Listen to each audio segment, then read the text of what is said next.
Dalam lindungan Allah. Orang yang duduk dalam lindungan yang maha tinggi dan bermalam dalam naungan yang maha kuasa akan berkata kepada Tuhan, tempat pelindunganku dan kubu pertahananku, Allahku yang kupercaya. Sungguh, dialah yang akan melepaskan engkau dari jerat penangkap burung, dari penyakit sampar yang busuk. Dengan kepaknya ia akan menudungi engkau, di bawah sayapnya engkau akan berlindung, kesetiaannya ialah perisai dan pagar tembok. Engkau tak usah takut terhadap kedahsyatan malam, terhadap panah yang terbang di waktu siang, terhadap penyakit sampar yang berjalan di dalam gelap, terhadap penyakit menular yang mengamuk di waktu petang. Walau 1.000 orang rebah di sisimu dan 10.000 di sebelah kananmu, tetapi itu tidak akan menimpamu. Engkau hanya menontonnya dengan matamu sendiri dan melihat pembalasan terhadap orang-orang fasik. Sebab Tuhan ialah tempat pelindunganmu, yang maha tinggi telah kau buat tempat perteduhanmu. Malapetaka tidak akan menimpa kamu, dan tulah tidak akan mendekat kepada kemahmu.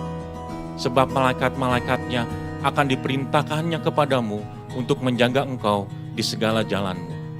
Mereka akan menantang engkau di atas tangannya, supaya kakimu jangan terantuk kepada batu. Singa dan ular tedung akan kau langkahi. Engkau akan menginjak anak singa dan ular naga. Sungguh, hatinya melekat kepadaku. Maka aku akan meluputkannya. Aku akan membentenginya, sebab ia mengenal namaku. Bila ia berseru kepadaku, aku akan menjawab. Aku akan menyertai dia dalam kesesakan.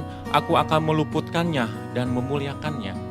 Dengan panjang umur akan kukenyangkan dia, dan akan kuperlihatkan kepadanya keselamatan daripadaku. Amin.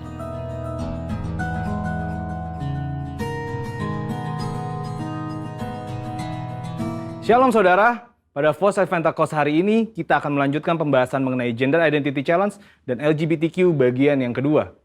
Saudara, kita semua harus mengerti bahwa gender identity itu berpengaruh pada perilaku seksual dalam hal ketertarikan fisik dan hasrat seksual seseorang. Maka dari itu kita semua harus mengerti bahwa gender identity seseorang harus benar terlebih dahulu. Baru kita bisa membahas mengenai ketertarikan fisik dan hasrat seksual seseorang termasuk yang menyimpang seperti LGBTQ. Agar saudara lebih mengerti, ada perbedaan antara ketertarikan fisik dengan hasrat seksual. Ketertarikan fisik merupakan perasaan ketertarikan kepada seseorang karena faktor biologis atau secara fisik seperti penampilan, wajah, bentuk tubuh, suara, bau tubuh, tatapan, dan sebagainya yang bisa terjadi sesaat atau untuk waktu yang lama. Tapi yang saudara harus ketahui bahwa tidak selalu objek yang membuat ia tertarik selalu lawan jenis. Contohnya, ada seorang anak cowok yang ngefans banget sama boyband K-pop karena suara dan performa panggungnya. Sedangkan hasrat seksual adalah tindakan untuk merealisasikan ketertarikan fisik, baik itu bisa di dalam pikiran atau secara fisik berhubungan seksual. Ini merupakan suatu pilihan mau dilakukan atau tidak. Hasrat seksual yang sah hanya dapat dilakukan antara laki-laki dan perempuan yang sudah menikah. Dari sini kita bisa melihat bahwa gender identity merupakan kunci sebelum memasuki tahapan ketertarikan fisik dan hasrat seksual. Jika gender identity-nya sudah terjadi penyimpangan, maka secara otomatis ketertarikan fisik dan hasrat seksualnya terjadi penyimpangan. Jika ketertarikan fisiknya sudah benar sesuai organ reproduksi seksualnya, maka untuk merealisasikan hasrat seksualnya pun harus benar, yaitu hanya boleh dalam pernikahan. Sampai di sini terlihat sekali bahwa hasrat seksual LGBTQ, baik yang dituangkan dalam bentuk hubungan fisik maupun pikiran seperti fantasi dan juga semua hasrat seksual kaum heteroseksual yang terjadi di luar pernikahan, semuanya adalah salah dan merupakan dosa. Maka dari itu dalam Imamat 18 dan 20 ayat ke-10 sampai ke-21 jelas melarang segala perzinahan dan percabulan, ketertarikan fisik yang tidak wajar, dan pelaksanaan hasrat seksual yang menyimpang kepada orang tua, saudara kandung, saudara tiri, sepupu, sanak saudara, dan bahkan kepada binatang. Lebih lagi Tuhan Yesus dalam Matius 5 ayat ke-27 sampai 30 menegaskan bahwa jika seseorang memiliki hasrat seksual di dalam hatinya, meskipun belum direalisasikan dalam tindakan fisik, hal tersebut juga adalah dosa. Nah, sampai di sini mungkin saudara bertanya, bagaimana langkah pemulihan bagi mereka yang mengalami gender identity challenge dan LGBTQ? Ternyata langkah pemulihannya sama dengan semua yang jatuh dalam dosa, yaitu bertobat, berbalik dari dosa, dan datang kepada Tuhan Yesus untuk pengampunan dosa serta memberi diri untuk bertumbuh ke arah Dia. Dan juga dalam hal hasrat seksual, orang-orang percaya dipanggil untuk menyalipkan segala keinginan daging yang berdosa serta mengendalikannya sebagai bagian dari disiplin rohani. Maka dari itu yang paling terpenting ialah bagaimana langkah kita sebagai anak mudanya Tuhan dalam menanggapi LGBTQ ini. Saudara bisa melakukan 3M. M yang pertama adalah mengasihi. Saudara pasti sudah sangat mengerti bahwa kita dipanggil untuk mengasihi sesama, namun mengasihi bukan berarti berkompromi terhadap kebenaran firman Tuhan. Karena tindakan untuk membenarkan perilaku penyimpangan seksual bukanlah tindakan kasih, melainkan tindakan menghancurkan. Untuk itu, GBI sendiri telah memandang disorientasi seksual kaum LGBTQ adalah dosa. Namun, GBI meyakini bahwa kuasa Yesus dan pekerjaan Roh Kudus mampu mengubahkan orang berdosa. Jadi, wujud kasih kita yang benar kepada kaum homoseksual bukan memandang perilaku itu benar berdasarkan hak asasi manusia, namun justru menolong mereka keluar dari perbuatan dosa itu sesuai 1 Korintus 6 ayat 9 sampai ke 11. Selain itu, gereja atau kita sebagai orang percaya dapat menjadi wadah dan sarana yang positif dalam melahirkan pertumbuhan iman dan penguatan nilai-nilai rohani yang baru. M yang kedua adalah membantu. Gereja atau orang percaya dipanggil untuk membantu dengan memberikan pengajaran-pengajaran yang benar mengenai gender identity, batasan ketertarikan fisik dan hasrat seksual, sehingga orang-orang yang bergumul dapat kembali pada gambaran rupa dan gambar Allah sebagaimana Allah menciptakan manusia pada awalnya. Dan M yang ketiga adalah mengingatkan. Sebagai komunitas orang percaya, saudara juga dapat saling mengingatkan bahwa perjalanan hidup orang Kristen adalah mencapai keserupaan dengan Kristus. Yang berarti bahwa proses pengudusan hidup tidak akan pernah berhenti di sepanjang kita hidup di dunia ini. Meskipun ada pilihan berbuat dosa, namun kita memilih untuk menghindari dosa tersebut. Kesimpulannya, Tuhan membenci serta menganggap dosa semua perbuatan zina, cabul, penyimpangan seksual, dan siapapun yang tidak dapat mengontrol hasrat seksualnya. Sebagai komunitas orang percaya, kita tidak dapat terhindar dari orang yang memilih hidup dalam penyimpangan seksual, namun respon dan sikap kita adalah tetap mengasihi mereka, membantu mereka untuk mengendalikan perilaku seksual mereka, serta mengingatkan bahwa perjalanan hidup setiap orang percaya adalah ke arah Kristus. Saudara, untuk penjelasan lengkapnya dari tim teologi kami, silakan cek link yang ada di atas atau scan QR Code yang tersedia. Salam integritas, Tuhan Yesus memberkati.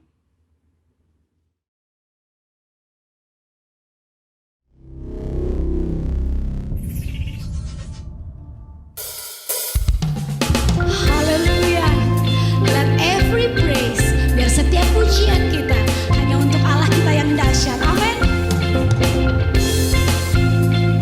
Come on, sing it from your heart with a grateful heart. Every praise is to our God. Every word of worship with one accord. Every praise is to our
is to our God. God, my Savior, God, my healer, God, my deliverer. Yes, He is. Yes, He is. God, my Savior, God, my healer, God, my deliverer.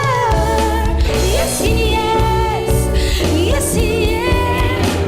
Every praise is to our God. Every word of worship with one accord. Every praise is to our God. Sing hallelujah to our God. Glory, hallelujah to our God. Every praise is to our God. Every praise is to our God. It's to our God. It's to our God. Haleluya. Haleluya. Terima kasih Tuhan buat setiap berkat-Mu. Saat ini kami mau masuk dalam hadirat-Mu lebih lagi menyembah-Mu.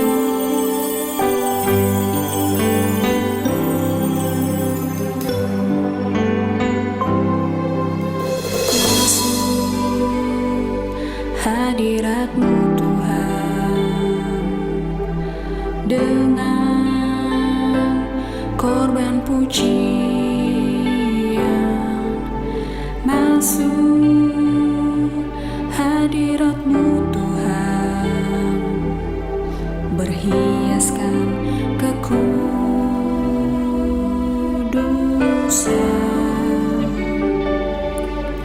di hadapan hadirat-Mu Tuhan. Ku rasakan kedamaian di hadapan hadirat-Mu Tuhan. Ku nampak keagungan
Bapak, Ibu, Saudara yang dikasihi Tuhan Yesus, kita akan merenungkan sebagian dari firman Tuhan. Saya mengajak kita untuk berdoa lebih dulu. Bapa, terima kasih untuk hari ini kami akan menikmati firman-Mu yang sudah Engkau hidangkan di hadapan kami. Ajar kami untuk mengerti dan paham isi hati-Mu, dan kami siap untuk terima firman yang akan ditaburkan di dalam nama Tuhan Yesus. Amin. Saya percaya hari-hari ini ada banyak sekali doa-doa yang dipanjatkan, permohonan dan pergumulan-pergumulan yang sedang dibawa di hadapan Tuhan. Pada kesempatan ini kita akan belajar prinsip-prinsip yang harus kita pahami dalam menghadapi pergumulan dan menantikan jawaban doa kita. Firman Tuhan dari Galatia pasal 6 ayat yang ke-9 dikatakan, "Janganlah kita jemu-jemu berbuat baik, karena apabila sudah datang waktunya, kita akan menuai, jika kita tidak menjadi lemah." Ada prinsip-prinsip yang harus kita mengerti ketika kita menantikan jawaban doa dan ketika menghadapi pergumulan, karena hal ini seringkali membuat iman kita menjadi lemah dan kita undur dari berbuat baik. Kita menjadi tidak bertekun di dalamnya. Pada kesempatan ini kita belajar poin yang pertama. Dikatakan, Nehemia 8 ayat 10b. Jangan kamu bersusah hati. Ini nubuatan firman yang disampaikan oleh Nabi Nehemia kepada bangsa Israel. Ya, jangan kamu bersusah hati, sebab sukacita karena Tuhan itulah perlindunganmu. Dalam King James Version-nya, perlindungan di sini diartikan dengan strength. Jadi sebenarnya artinya adalah jangan kamu bersusah hati, sebab sukacita dari Tuhan itulah kekuatanmu. Jadi kita harus tetap bersukacita karena di sana letak kekuatan kita. Di dalam sukacita, di sana letak kekuatan kita. Dan Filipi 4 ayat 4 dikatakan, bersukacitalah senantiasa di dalam Tuhan. Sekali lagi kukatakan, bersukacitalah.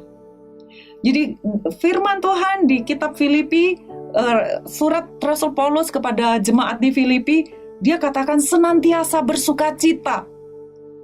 Artinya, untuk bersukacita di dalam segala keadaan, itu bukan hal yang mustahil. Karena firman Tuhan katakan senantiasa bersukacita, artinya di dalam segala kondisi tetap bersukacita. Dan Tuhan tahu kita sanggup lakukan itu. Kita sanggup tetap bersukacita di dalam segala keadaan. Dan selanjutnya dikatakan sekali lagi, artinya apa? Ada 2 kali penekanan di sini, ya, untuk tetap bersukacita. Bersukacitalah, ya, bersukacita senantiasa selalu. Kalau disebutkan 2 kali, ya sekali lagi aku katakan artinya 2 kali diulang. Pengulangan ini penting karena di sini letak kekuatan kita. Amin. Mungkin Bapak Ibu Saudara katakan bagaimana kita dapat bersukacita di tengah-tengah keadaan yang chaos, di tengah pandemi ini. Bapak Ibu Saudara, ada banyak sekali saat-saat di mana perasaan kita tidak membawa kita kepada sukacita karena keadaan sekeliling kita. Oleh karena itu, melalui ayat ini, sebenarnya Tuhan ingatkan kita untuk tidak bergantung kepada perasaan. Jangan mengandalkan perasaan kita di atas segala-galanya. Tidak ada yang salah dengan perasaan. Tuhan kasih kita perasaan untuk kita dapat merasakan, ya, senang, sedih juga, ya, kita boleh merasakannya, ya, terharu, kita boleh merasakannya, ya. Tetapi jangan mengandalkan perasaan kita di atas segala-galanya. Jangan sampai kita dikendalikan oleh perasaan kita. Kenapa? Karena perasaan ini dapat up and down, ya. Kita dapat menjadi moody, naik turun, dan perasaan ini selalu ditentukan oleh keadaan sekeliling kita. Firman Tuhan Filipi 2 ayat 5 katakan, hendaklah kamu dalam hidupmu bersama menaruh pikiran dan perasaan yang terdapat juga di dalam Kristus Yesus. Maksudnya, pikiran dan perasaan kita setiap hari harus berdasarkan firman Tuhan. Bagaimana supaya kita tetap punya perasaan yang stabil. Taruh pikiran dan perasaan kita di dalam Kristus Yesus, di dalam firman Tuhan. Kenapa? Sebab keadaan sekeliling kita ini dikendalikan oleh musuh kita, Seringkali musuh kita menggunakan keadaan sekeliling kita untuk mengintimidasi, menakut-nakuti, membuat kita khawatir. Firman Tuhan 1 Yohanes 5 ayat 19 katakan, kita tahu bahwa kita berasal dari Allah dan seluruh dunia berada di bawah kuasa si jahat. Ya, kita ini, firman Tuhan katakan, kita ini seperti domba di tengah-tengah serigala. Ya, firman Tuhan, Yakobus 4 ayat 7 katakan, karena itu tunduklah kepada Allah dan lawanlah iblis, maka ia akan lari daripadamu. Jadi supaya kita tidak tergantung kepada ketika kita mulai melihat keadaan sekeliling kita bergoncang, kita harus usir, kita harus lawan iblis. Jangan diam saja. Ketika kita melawan, maka dia akan lari. Tetapi ketika kita tidak melawan, dia tidak akan lari, dia akan tetap di tempatnya dan dia akan terus menakuti kita, membuat kita khawatir, membuat kita resah dan galau. Bagaimana caranya supaya kita dapat melawan iblis? Dikatakan tunduk kepada Allah. Apa artinya tunduk kepada Allah? Tunduk kepada Allah artinya kita percaya kepada firman-Nya. Kita katakan ya dan amin kepada firman-Nya.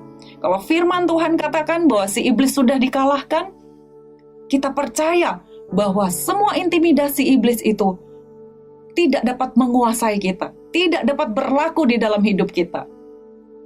Ketika Tuhan katakan kita adalah pemenang, kita percaya dan kita sepakat dengan Tuhan. Dan kita katakan, saya pemenang lebih daripada pemenang. Ketika Tuhan katakan, engkau sembuh, engkau sehat, oleh karena bilur-bilurku, kita percaya bahwa gejala apapun yang sedang kita alami saat ini, bilur-bilur Yesus sudah menyembuhkan kita. Gejala-gejala, persoalan-persoalan, keadaan sekeliling kita itu dapat berubah, Bapak Ibu Saudara. Tetapi firman Tuhan itu kekal. Karena itu kita harus berpegangan pada firman Tuhan. Kita harus percaya kepada firman Tuhan. Kita berpegang dan kita berdiri di atas kebenaran. Karena kebenaran itu tidak akan berubah. Firman itu tidak akan berubah. Dia kekal selama-lamanya. Alfa dan Omega, yang awal dan yang akhir. Dulu sampai selama-lamanya, dia tidak berubah. Dan kita berdiri di atas kebenaran firman Tuhan yang tidak berubah. Jangan berdiri di atas gejala-gejala, jangan berdiri di atas diagnosa-diagnosa, perkataan dan kabar-kabar sekeliling kita atau kondisi keadaan sekeliling kita. Berpegang kepada firman Tuhan. Dia katakan kita sembuh, maka kita sembuh. Dan kita harus ingat, percaya bahwa semua janji Tuhan itu, semua apa yang sudah kita terima itu, kesembuhan itu, bukan karena kuat gagah kita, tetapi karena Kristus, karena anugerah, karena kasih karunia-Nya atas kita, karena pengorbanan Kristus, bukan karena kebaikan kita. Amin. Hal yang kedua, yang harus kita pegang, suatu prinsip ketika kita sedang menantikan jawaban doa kita, yaitu kita harus tetap bersyukur dan berdoa. Ya, 1 Tesalonika 5 ayat 17 katakan, saya baca mulai dari ayat ke-16, tapi ayat ke-16 tadi sudah kita bahas di poin pertama ya. Ayat ke-16 dikatakan bersukacitalah senantiasa. Ya, bersukacita seperti yang tadi kita bahas. Ayat ke-17 tetaplah berdoa. Ya, ayat ke-18 mengucap syukurlah dalam segala hal, sebab itulah yang dikehendaki Allah di dalam Kristus Yesus bagi kamu. Ada banyak orang bertanya-tanya, wah, saya sedang hadapin persoalan ini. Apa kehendak Allah bagi saya lewat persoalan ini? Kehendak Allah dijawab dalam 1 Tesalonika 5 ayat 18 tadi. Tetap berdoa, ayat 17, mengucap syukurlah dalam segala hal, ayat 18. Dan jangan lupa ayat ke-16 tadi, bersukacitalah senantiasa. Itu yang dikehendaki Allah. Jadi kita nggak perlu tanya sana sini apa kehendak Allah, apa God's will atas kejadian ini. Yang Allah inginkan hanya itu dari kita. Bersukacita, tetap berdoa, dan mengucap syukur. Mengucap syukur artinya apa? Tetap berdoa artinya apa? Kita sama-sama tahu apa itu berdoa. Tetapi bagaimana dengan mengucap syukur? Ya, mengucap syukur sebenarnya adalah suatu tindakan di mana kita tidak berfokus kepada persoalan kita. Nggak apa-apa kita untuk tahu apa sih yang sedang kita hadapi, itu bukan hal yang salah. Tetapi ketika kita berfokus kepada persoalan kita, itu sebenarnya suatu sikap di mana kita sedang mengecilkan dan membatasi Allah. Ya, kita terlalu berfokus pada persoalan kita. Itu sebenarnya kita sedang membandingkan Allah dengan persoalan kita yang sebenarnya tidak sebanding. Seringkali kita mengukurkan kasih dan kebaikan Allah berdasarkan jawaban doa kita, berdasarkan jawaban atas pergumulan kita. Dan seringkali ketika kita tidak menemukan jawaban itu seturut dengan apa yang kita harapkan, apa yang kita doakan, kita mulai berpikir, jangan-jangan Tuhan tidak sayang sama saya, Allah tidak mengasihi saya.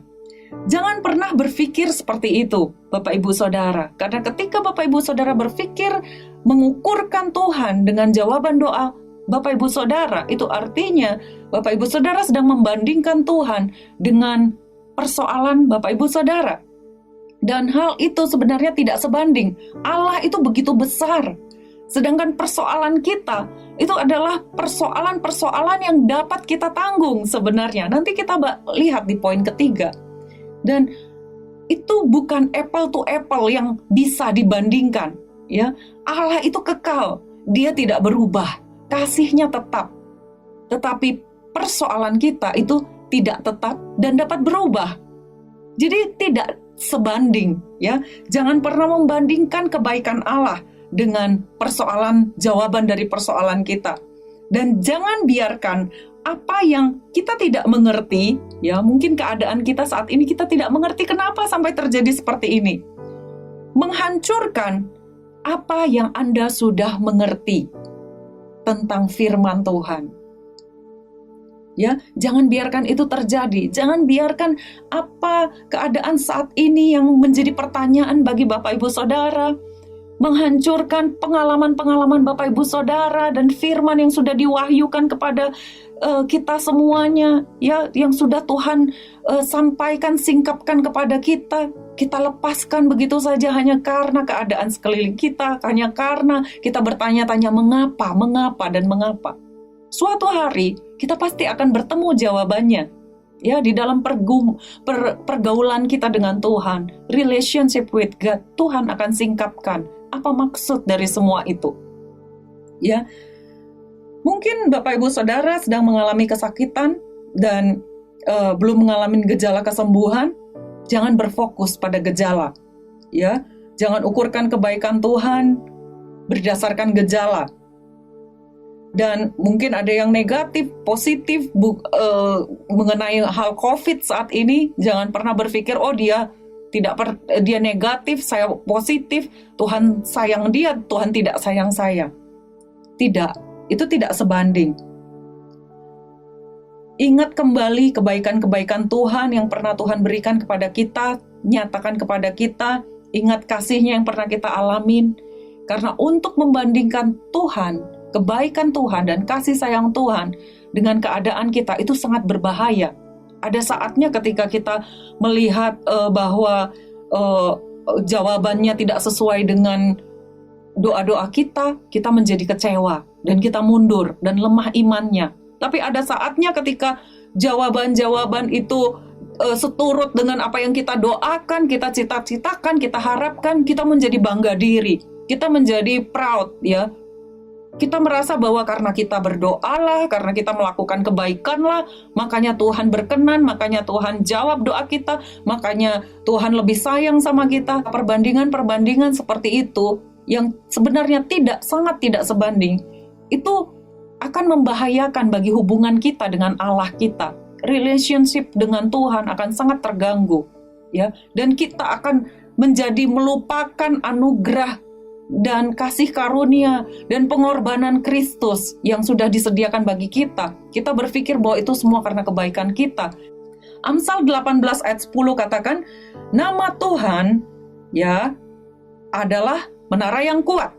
Kesanalah orang benar berlari dan ia menjadi selamat. Apa itu nama Tuhan?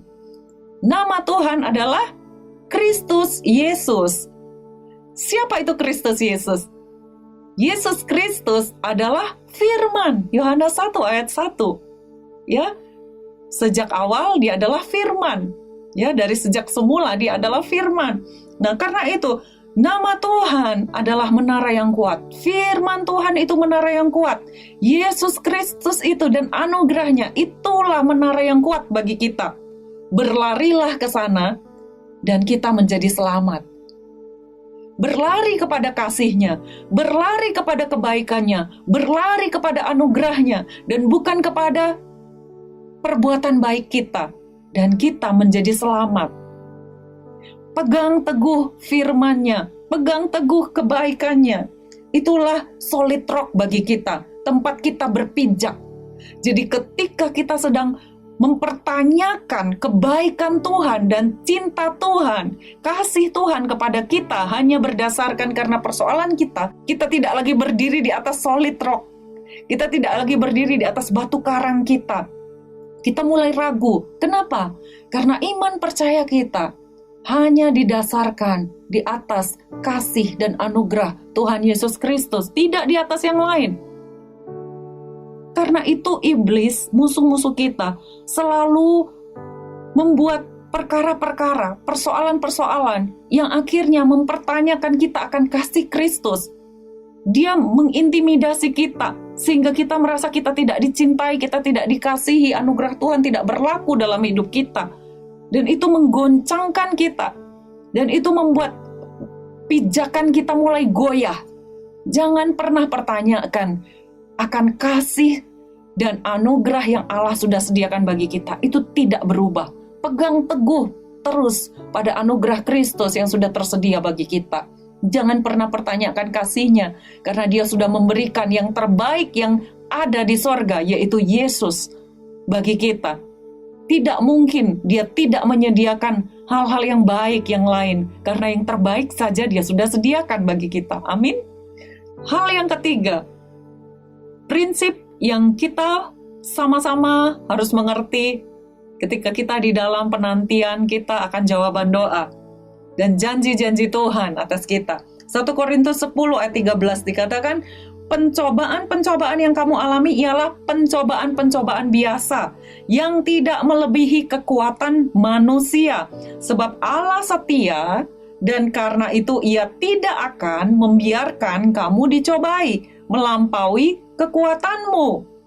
Pada waktu kamu dicobai, Ia akan memberikan kepadamu jalan keluar sehingga kamu dapat menanggungnya. Ini ayat yang sangat terkenal dan banyak orang memakai ayat ini ketika sedang menghadapi berbagai pergumulan dan penantian akan jawaban doa. Tetapi ada hal yang mungkin salah dimengerti tentang ayat ini. Banyak orang berpikir ketika kita berdoa maka kita sudah menerima, dan ketika mereka sedang berdoa untuk masalah finansial, Tuhan berikan uangnya. Minta sejumlah uang, Tuhan berikan uangnya. Itu jalan keluar yang akan Tuhan berikan. Bapak Ibu Saudara, caranya Tuhan, polanya Tuhan bekerja tidak seperti itu. Ya, seringkali tidak seperti itu caranya. Ya, Tuhan itu ayat ini mengingatkan kita. Ya, hal yang pertama adalah Ia tidak membiarkan kamu dicobai melampaui kekuatanmu. Maksudnya apa? Bahwa di sini Tuhan sedang katakan bahwa Dia sangat mengerti keadaan kita dan keterbatasan kita. Dan Dia katakan bahwa tidak ada alasan bagi kita untuk berputus asa. Dan tidak ada alasan bagi kita untuk tidak bersukacita dan mengucap syukur. Tetapi Tuhan katakan juga, Ia akan memberikan kepadamu jalan keluar. Ketika kamu dicobai, Ia akan memberikan kepadamu jalan keluar. Jalan keluar yang dimaksudkan di sini adalah suatu perubahan paradigma, ya, suatu pewahyuan yang baru. Ya, banyak orang mencari-cari mana jalan keluar dari persoalanku, tapi mencarinya di luar sana.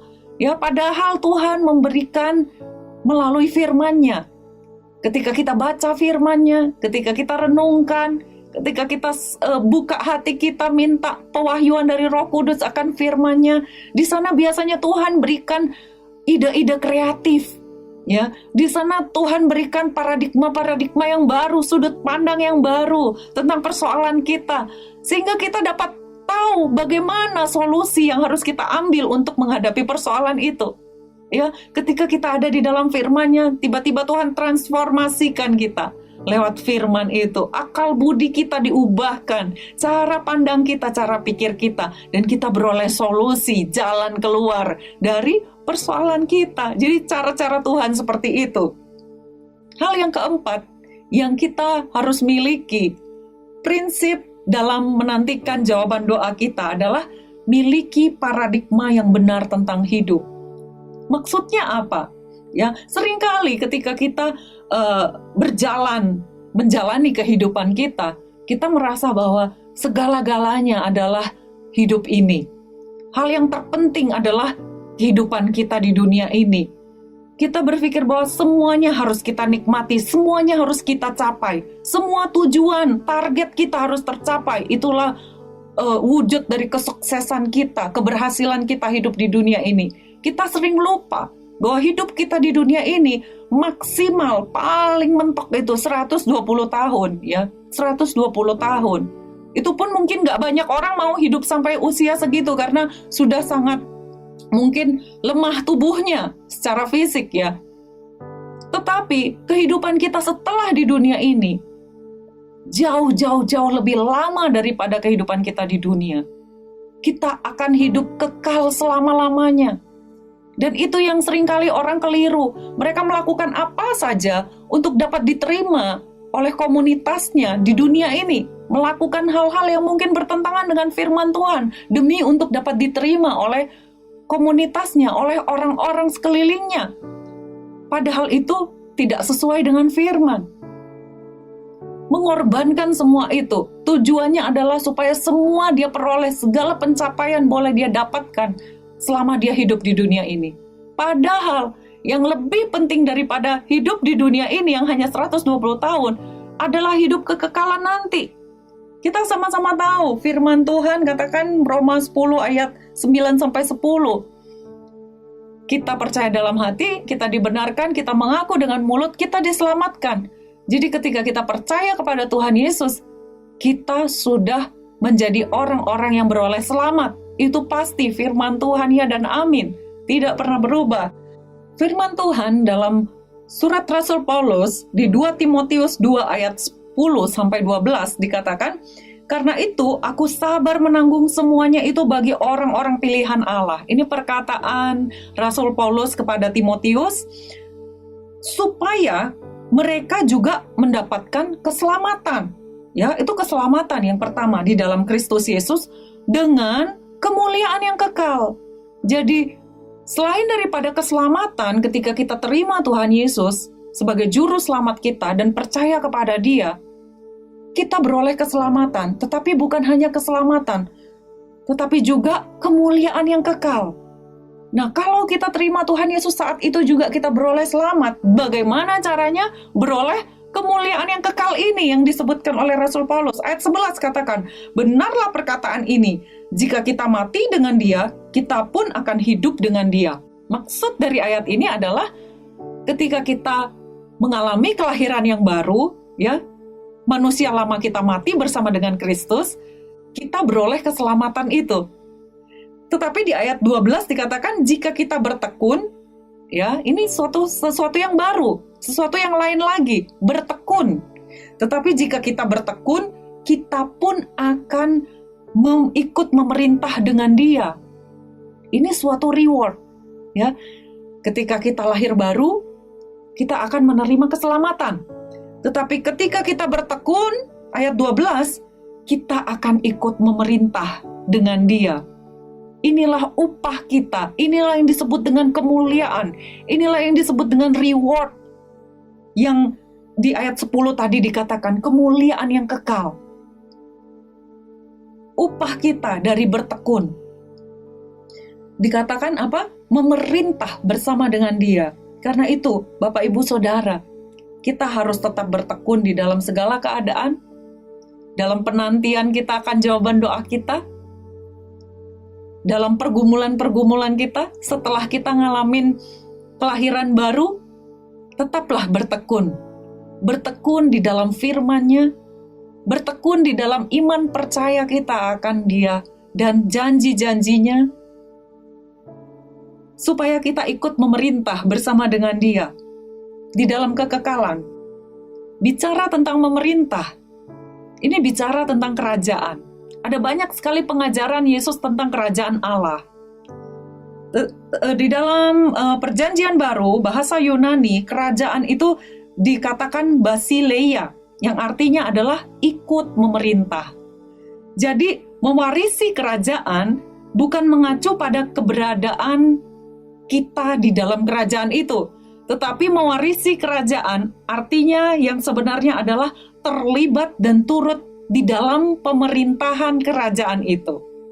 Dan itulah kemuliaan yang Tuhan sediakan bagi kita yang bertekun.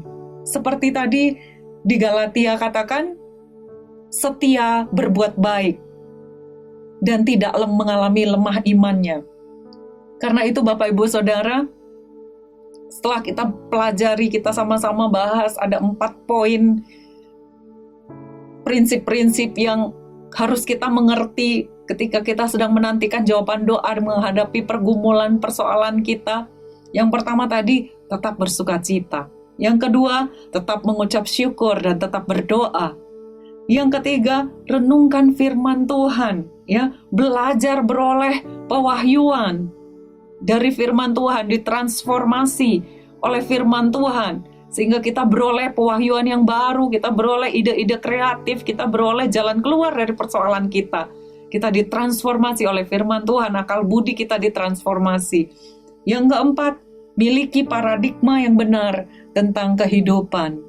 Karena kehidupan kita yang lebih lama, yang tidak sebanding dengan kehidupan di dunia ini adalah kehidupan nanti bersama dengan Kristus di dalam kekekalan sampai selama-lamanya. Karena itu tetap setia, tetap bertekun, dan jangan ada yang lemah imannya. Puji Tuhan. Mari kita sama-sama berdoa. Bapa, terima kasih kami sudah merenungkan firman-Mu. Biarlah ini jadi rema bagi kami. Kami lakukan, kami jalanin bersama dengan Roh Kudus-Mu.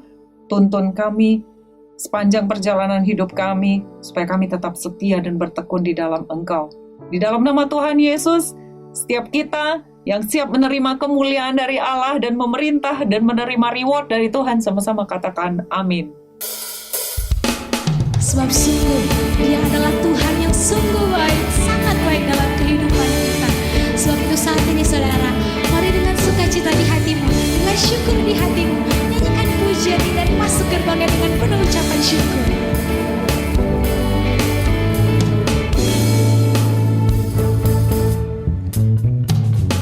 Masuk gerbangnya bersyukur dengan penuh pujian, bersuka di hadiratnya, nyanyi besarkan agung namanya, puji dia tiuplah sangkakala, musik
Saudara-saudara, bersama-sama kita akan deklarasikan Pentakosta ketiga.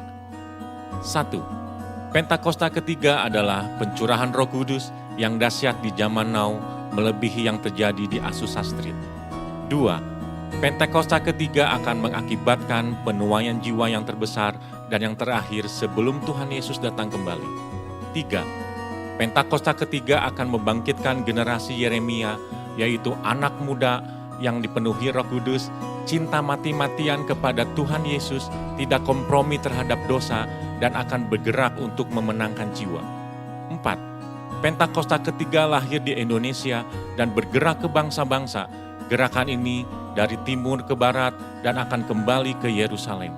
5. Pentakosta ketiga akan memberikan kuasa untuk menyelesaikan amanat agung, dan setelah itu Tuhan Yesus datang kembali. Mari saudara, kita angkat kedua tangan kita untuk menyambut doa berkat. Kiranya berkat perlindungan, anugerah demi anugerah dan damai sejahtera yang melimpah dari Allah Bapa, kasih yang sempurna di dalam Tuhan Yesus Kristus, persekutuan yang manis dengan Roh Kudus, pertolongan, kuasa dan penghiburannya, memberkati menyertai kita semua dari saat ini, hingga Yesus datang menjemput kita semua di awan yang permai, dan kita akan bersama dengan Tuhan Yesus hingga selamanya. Mari semua yang percaya dan sudah terima berkat Tuhan, sama-sama kita katakan, amin.